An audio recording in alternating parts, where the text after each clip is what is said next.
town. And now we're gonna keep walking, and like I said, not the only big name. You probably heard even of appliance brands like DeLonghi. That's another name here from Treviso.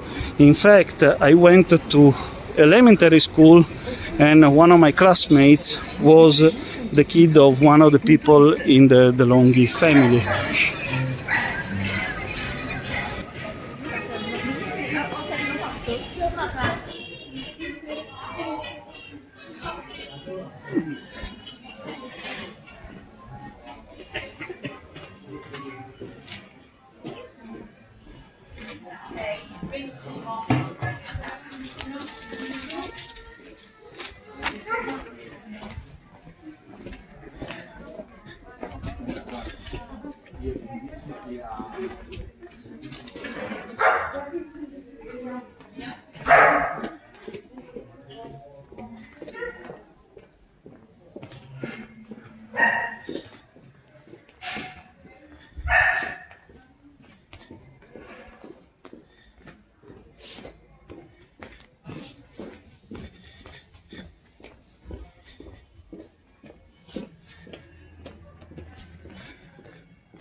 Now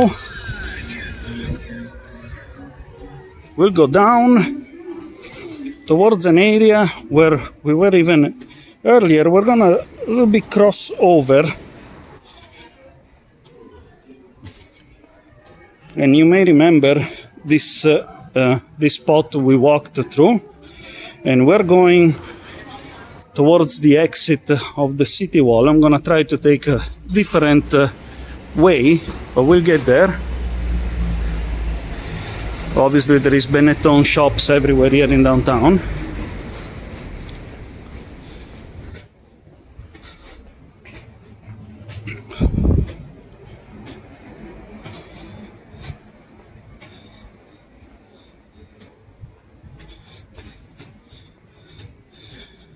Right ahead there is a very famous winery, and it happens to be also the first winery that I started going to by myself back when I was 9 years old. Not uncommon around here. Obviously I wasn't going to buy wine.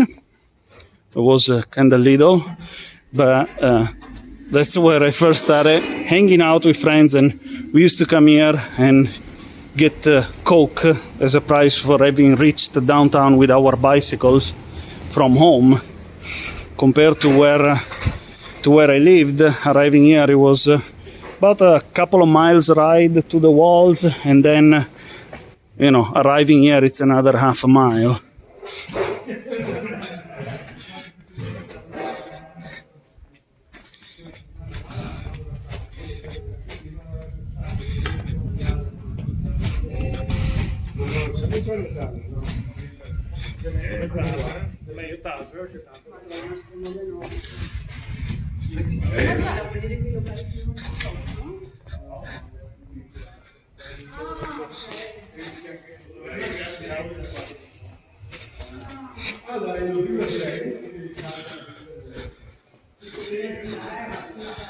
Unfortunately, still daylight, not all the Christmas decorations are on, but when you go in underpasses like this, you definitely get to see a little more.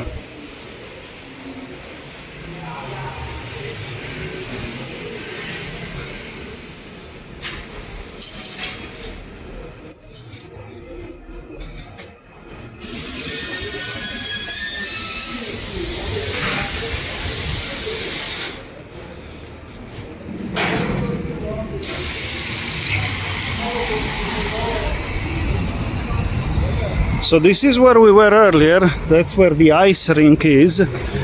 What I'm gonna do, I'm gonna walk this way.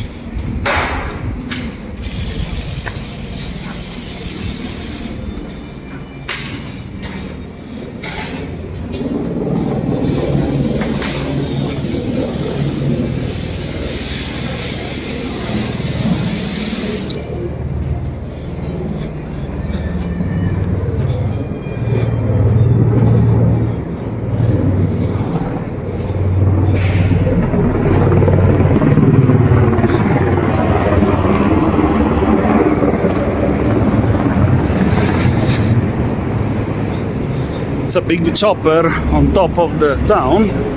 That's a bit unusual. Once again, the river.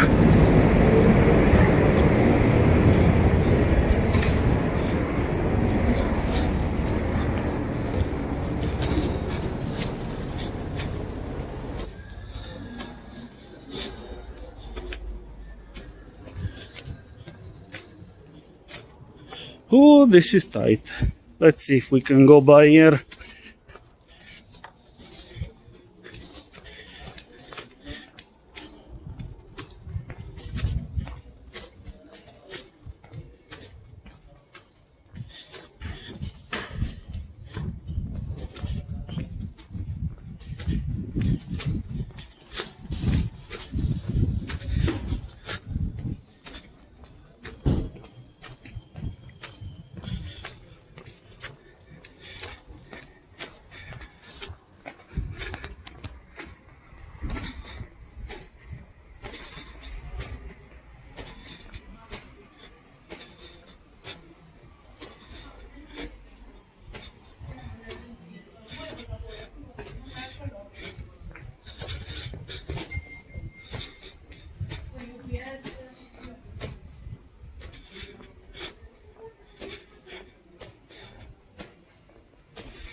So we kind of snuck around a little bit, but if you remember earlier, we saw that building back there. That's the H&M. That's another church. And in here is the bridge of San Martino. And I'm gonna try to see if I can show you the water spouts coming up from underground that form the river Sile, which that's quite a key characteristics that there is that forms this river. Essentially, it doesn't have a center spout, rather it comes up a little bit everywhere directly from underground.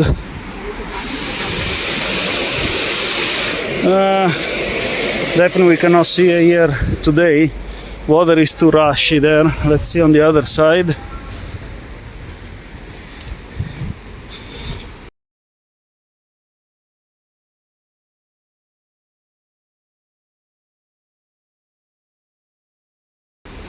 Sometimes you see the spouts over here, but no.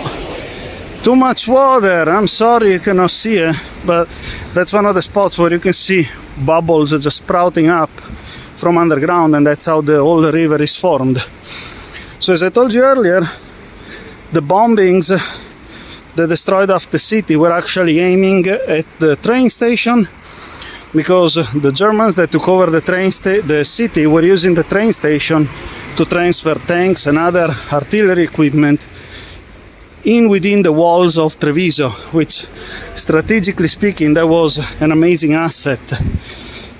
The Allies were trying to bomb the train station, which is all the way down there, but as we said before, they didn't have the technology that we have today to aim bombs and missiles with surgical precision. So the whole city was bombed, but ultimately what counts is that even though most of the city was destroyed, it was also the point that the city was freed, and that marked the beginning of the retreat for the Nazists, German invaders.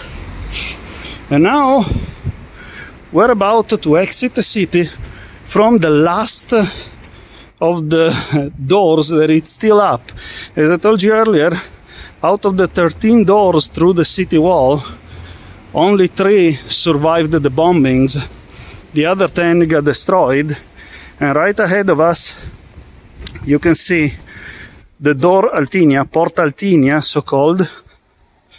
And that's where we're gonna exit the city by going through this last door.